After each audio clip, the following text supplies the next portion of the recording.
Based upon historic narratives, what we know about Scotland is that it is an entity, it was an entity that was dispatched to colonize the entire world. It is noteworthy that with the prominence of Scotland in history, that the name origin is considered unknown. There are affiliations with an entity known as Scotia or Scotia. However, there is still the assertion that the origin of the name Scot that goes along with the land, that is unknown in terms of the origin. Inside of scripture, however, we find that this name Scot that goes along with Scotland is not an unknown entity. Based upon scripture, this Scot name is associated with the construct of hell, and the entities known as the Scots are associated with hellions. This is not only coming from scripture, but it is also coming from narratives about the entities known as the Scots in history.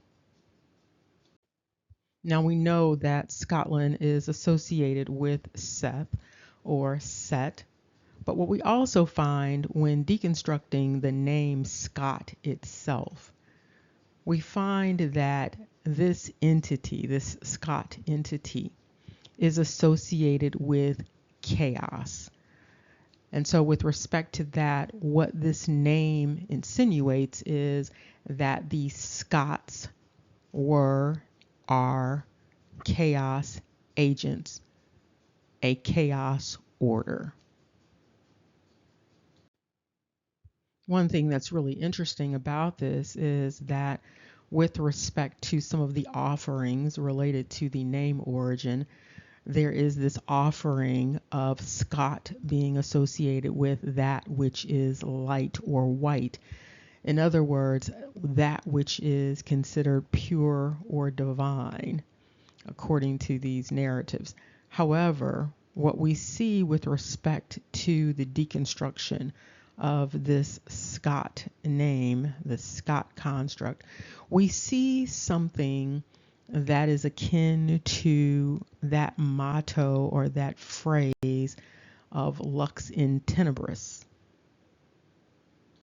Now, while some contingents of Scots identify with this idea of lux in tenebris, this light in darkness, but what we see when deconstructing Scot, we see the opposite of that. We see what would be considered tenebris in lux. And so we see darkness that may be covered by light or concealed by light. But really what we see in the deconstruction is not this idea of light or white. We see this idea of blackness or darkness, and it is not the darkness or blackness that is associated with the crayon color.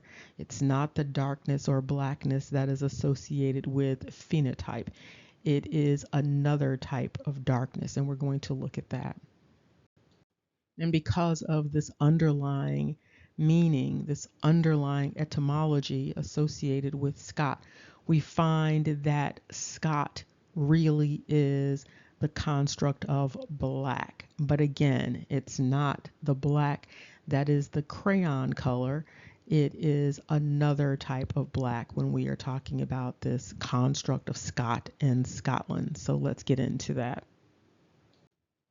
Now, there is quite a bit of symbolism going on with this construct. There is a lot of game playing with this particular construct and basically substantial gaslighting going on. So Britannica offers that the name Scotland derives from the Latin Scotia or Scotia. In other words, land of the Scots. They were identified as a Celtic people from Ireland who settled on the west coast of Great Britain around the 5th century. This is important to keep in mind, this time frame, because there were a number of things going on between the 5th and the 7th century, if you recall. And here in the etymology dictionary, it indicates that Scotland is named for the Scots. They settled there from Ireland between the 5th and the 6th century. Again, this offering of their name is of unknown origin. It is tied to the word Scotia or Scotia in the Latin, and this began to appear in the 9th century as the name for the region, and this replaced the name Caledonia, also named by the Romans for the inhabitants at that time, whose name likewise was of an unknown origin. And here you can see this interesting dynamic with respect to the translation. And so when you do the translation of Scotia or Scotia, it comes up as Romanian detected. And when you go into other languages, you see some very interesting things. Notably, you see in the Welsh, Alban. When you go in the Manx, you see Albane, as in Albany. And if you translate that Alban out of the Latin into the English, you have the word white. And so essentially what Scotland is representing itself as linguistically is that which is white. And we're going to see some additional transliterations. And here you can see coming out of scripture a very interesting dynamic. So you have Alban, which means white. When you look at the Hebrew and you look at the name of Jacob's uncle, Rebecca's brother, you have Laban, and it basically is an anagram of Alban. Okay, and it means the same thing. So Laban also means white, and this is at Hebrew in the Strong's 3836. Now that can also, of course, based upon betacism, be pronounced Lavan or Lavan. You also see the Greek corresponding entry, which is Leukos. Now, when you look at that, you also see this idea of symbolizing purity and holiness.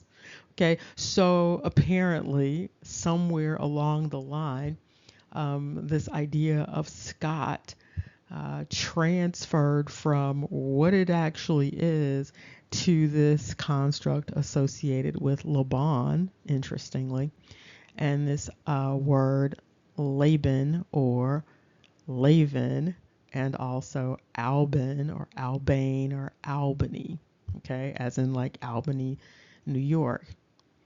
And you see here with this Leukos that there is this idea of purity and holiness and light and flame and all of that, okay? And so that is what has transpired over time. This construct of Scot has gone from what it was historically, linguistically, in ancient times, to what it is now, what it has been considered. And it's inconsistent with what it originally meant based upon what we have with respect to the etymology. So let's just look at that. And here you can see that translation in Strong's for Laban. And you can see it stands for white or white ones. And you have 25 entries total for that name.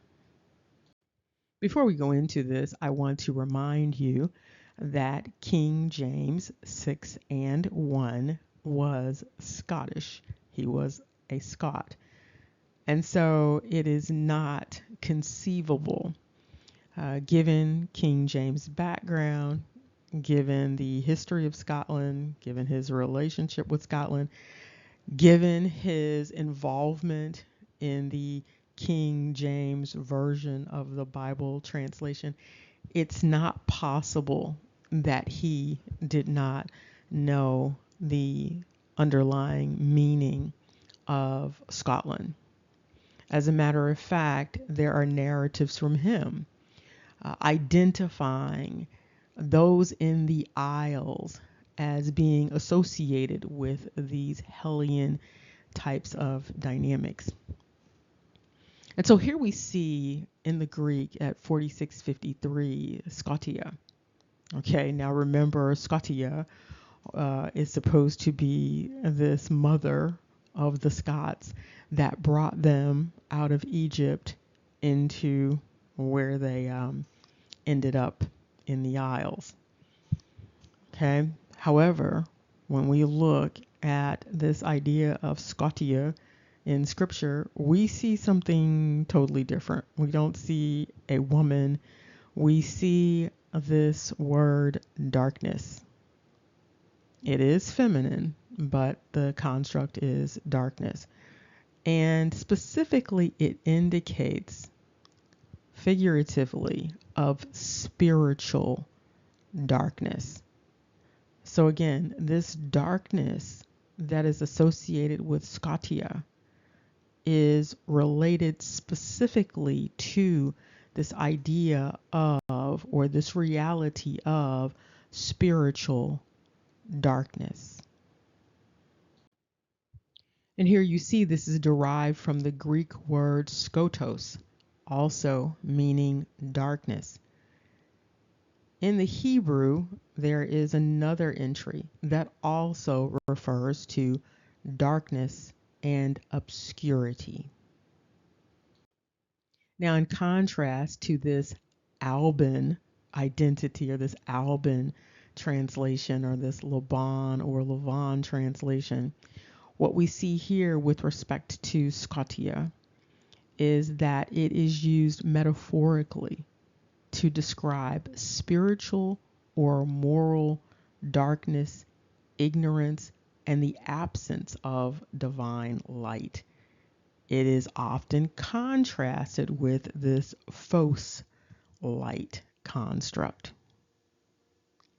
It also indicates that Scotia can refer to the state of those who are separated from God and living in sin. And of course, that seems to fit when you are talking about a collective, basically an entire nation of people that went around the world taking everything that was not tied down.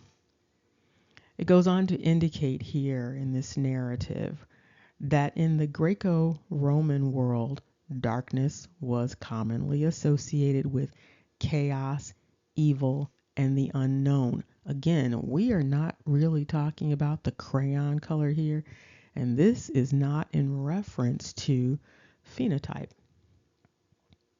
It also indicates that in Hebrew thought, this darkness, also often symbolized judgment and separation from God's presence. And so what else did we learn about judgment? Judgment is another way of saying crisis.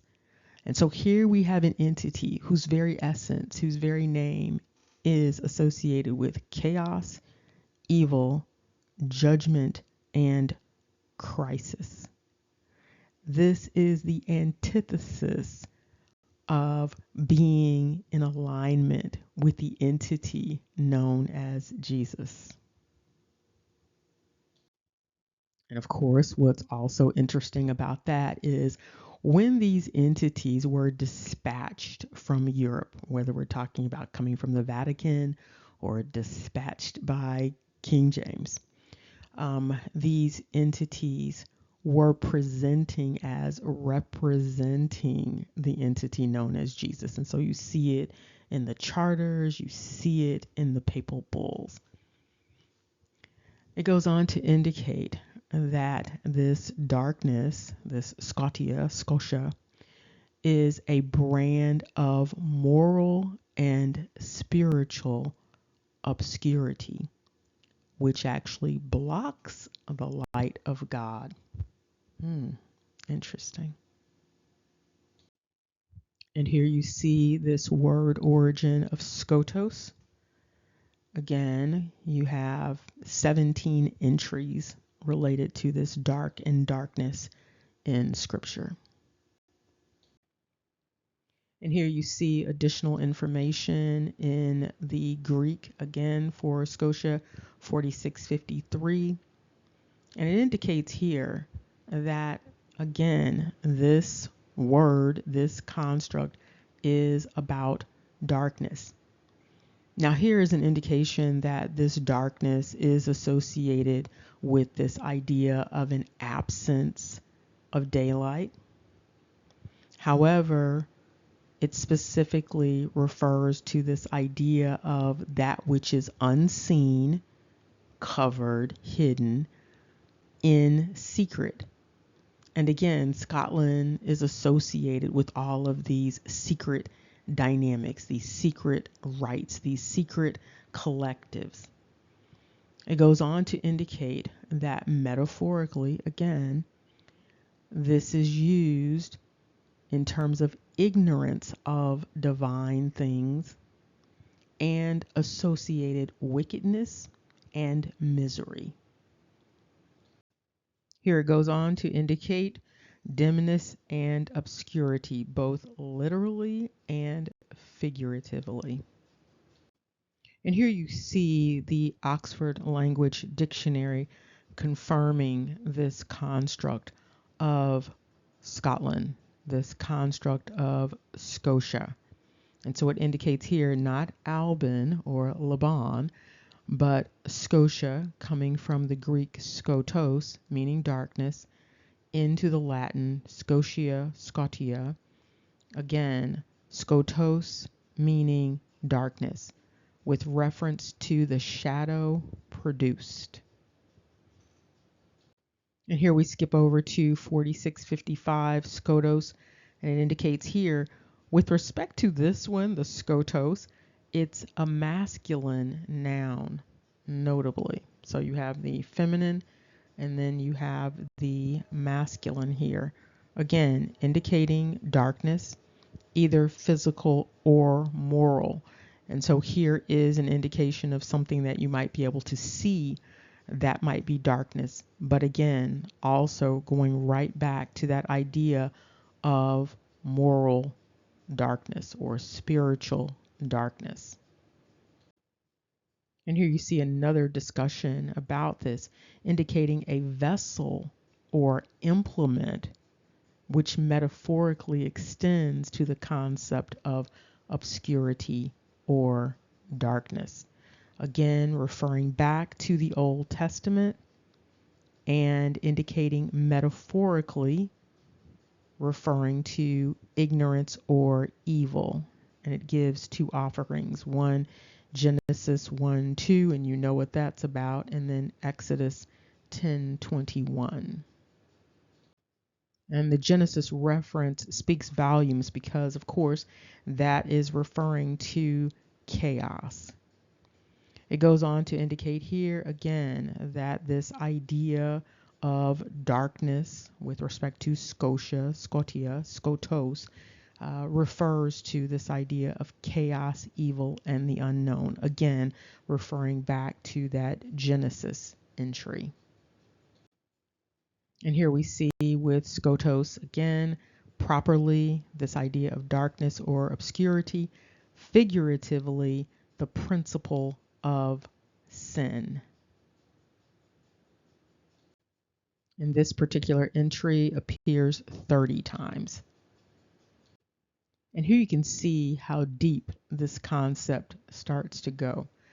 It indicates here that this is related to, and this is in the New Testament again, this is related to the power of night's darkness. And this darkness being associated with rendering men bold to commit crime. There's also that very profound reference related to an entity having light, but the light actually being darkness. It indicates here also that this type of darkness is worse than bodily blindness. And so, this moral blindness that's associated with this darkness construct is worse, according to this, than having bodily blindness. It goes on to indicate that metaphorically, this also refers to, again, this ignorance with respect to divine things. It is accompanied by ungodliness, immorality, and consequent misery. And here we see that this construct is associated with shady boots. Okay, so it comes from the base of skia, which again means shadiness and obscurity, literally or figuratively. And then when we do a translation for Scoto out of the Greek into the English, a very interesting dynamic emerges that goes along with some of the narratives associated with some of the names that are transliterations or alternatives of this Scot name. And it indicates when translating Scoto out of the Greek into the English, essentially the name, the word means destroy. And when we do an etymology deconstruction here, we see that this word, this skotos, essentially means slayer, one who injures, to injure severely. And then that construct that you see over and over and over again in scripture, to ruin.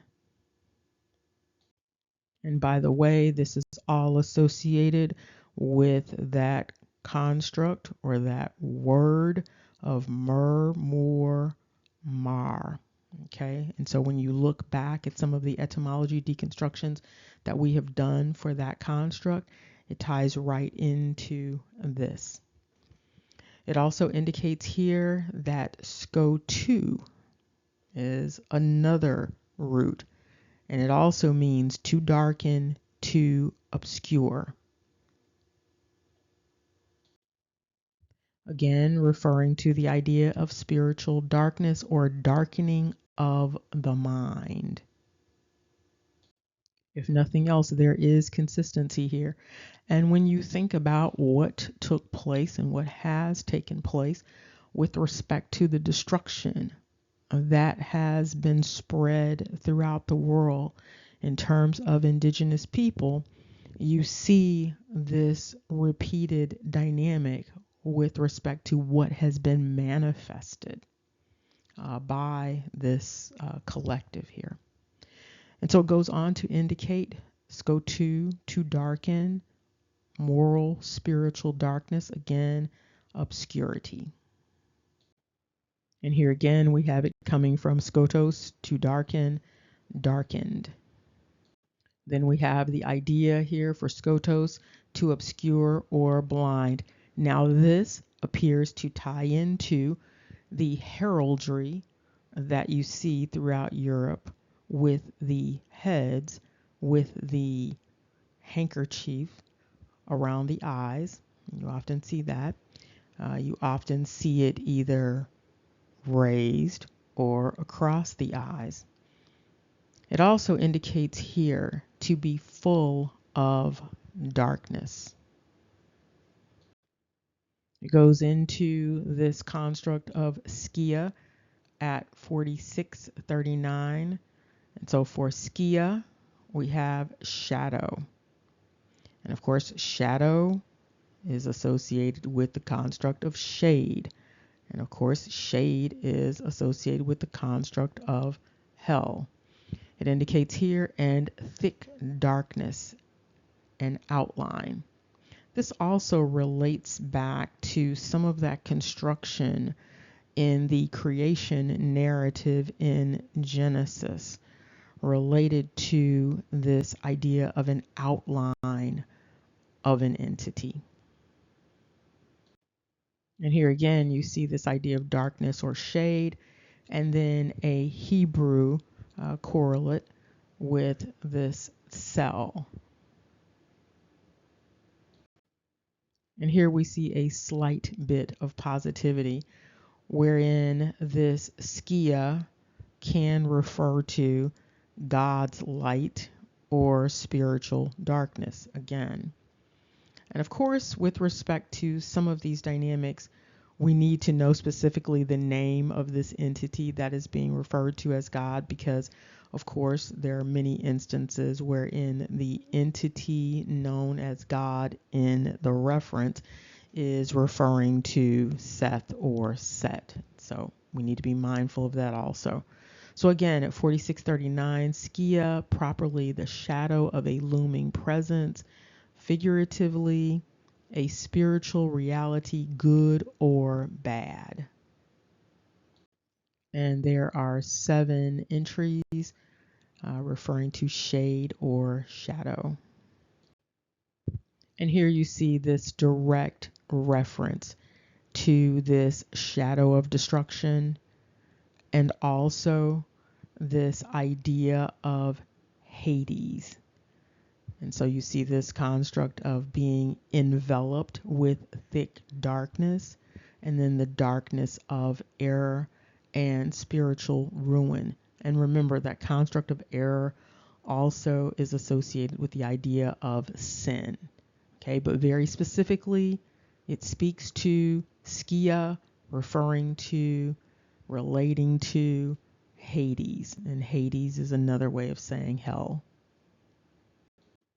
And here you can see these various transliterations for skia also.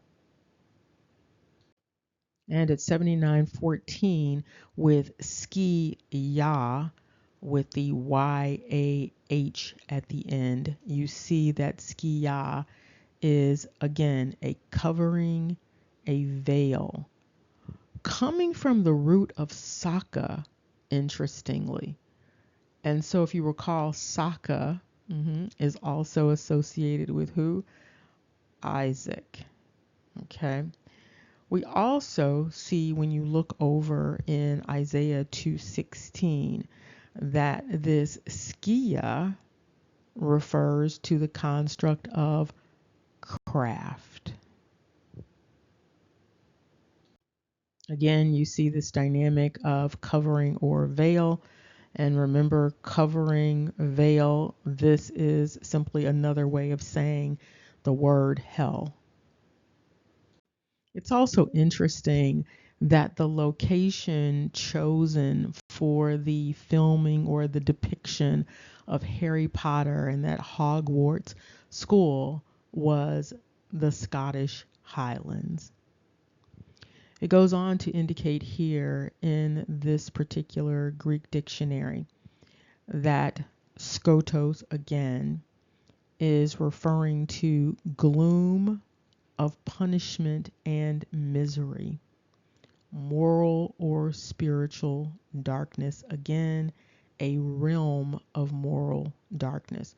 So again, we are not talking about here the idea of the crayon or the Crayola color of black. We are looking at something that is talking about something much deeper than that which is physical. And here you can see a variety of entries in both the book of Matthew and Ephesians and Colossians. What you see here is this repeated narrative about this Scotos, this Scotia, this Scot construct. And it indicates, again, those living in the region and shadow of destruction. It's referring to that type of darkness. It's referring to this idea of being cast out into a realm of darkness. It refers to fruitless deeds of darkness. It refers to authorities and world rulers of darkness, spiritual forces of wickedness in heavenly realms. It also refers to the tyranny of darkness. And here you can see some variations with respect to that surname, Scott. And you can see the SCOTT, SCOT, and then the SKOTTS, which of course brings it closer to that Greek Skotos or Scotia. You see the Scott with one T and then SCOTACH. And then another spelling, which is SCHOTTS.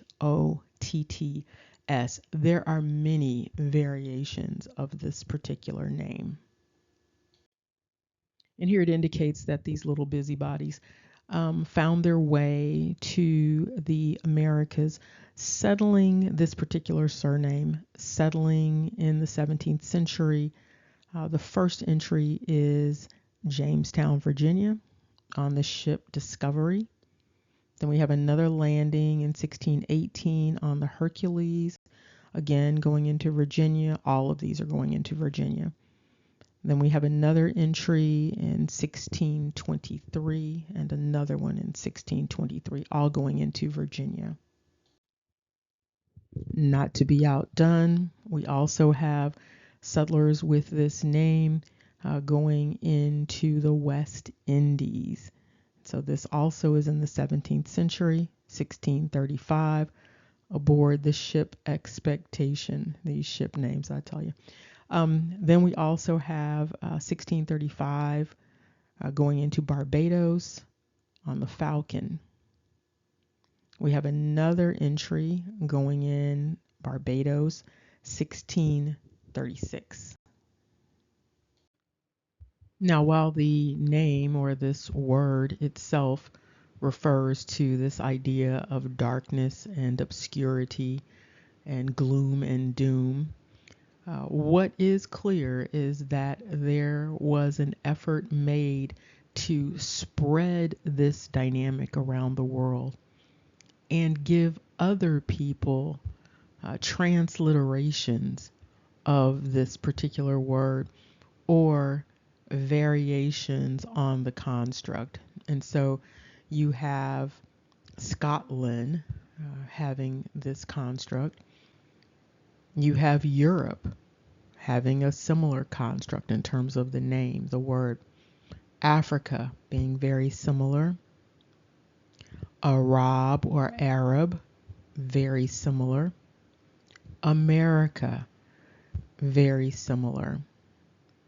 And so it has been almost impossible for the people around the world to escape this spreading darkness, this spreading misery, this spreading gloom, and ultimately sharing in, because of this spread, this proliferation, sharing in the judgment. So now might be a good time for everyone to consider doing a deep dive into every identity that you are holding on to. For instance, a deep dive into your first name, your middle name, and your last name. A deep dive into any tribal name that you are affiliating yourself with. A deep dive into any nation names that you are affiliating yourself with. What do all of those words mean? Are these words that you want to carry? Are these labels that you want to hold on to? Do you want to be defined by the essence of these words and these constructs once you fully understand the meanings and the transliterations around the world. How are other people hearing and understanding these words and these constructs, these identities?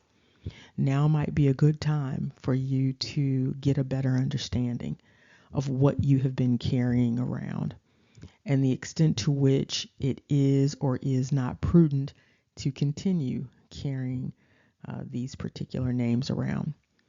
I'm going to leave you with this poem, this excerpt that exemplifies what has taken place with respect to this Scotland identity, with the obscuring, the covering, and the veiling of the historic linguistic essence of this particular name.